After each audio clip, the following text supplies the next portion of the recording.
L-Afrika għandha bżonn investiment sostenibbli tagħna li jkun onest u ġenwin, investiment li jassigura tkabbir reċiproku u prosperità.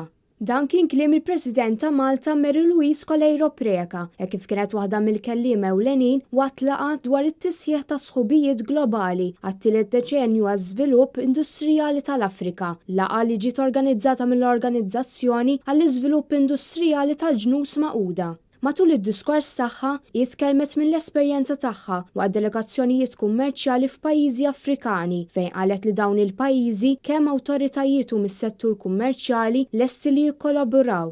Dan biex ikun hemm tkabbir tal-pajjiżi Afrikani flimkien mal-potenzjal uman tan-nies Afrikani.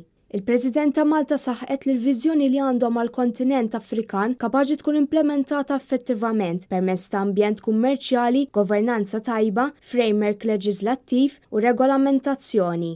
Dan kollu għandu jwassal protezzjoni għall-konsumatur u ċertezza legali. President ta' Malta żiedet tgħid li hemm bżonn li tingħata importanza għall parteċipazzjoni tan-nisa fis-soċjetà filwaqt li qalet li l-ebda pajjiż ma jista' jimxi l quddiem jekk ma jkunx hemm ugwaljanza bejn il-ġeneri. Hi temmen li l-Afrika kapaċi tagħti l-aħjar kwalità ta' ħajja liċ-ċittadini tal-pajjiżi, speċjalment liż-żgħażagħ.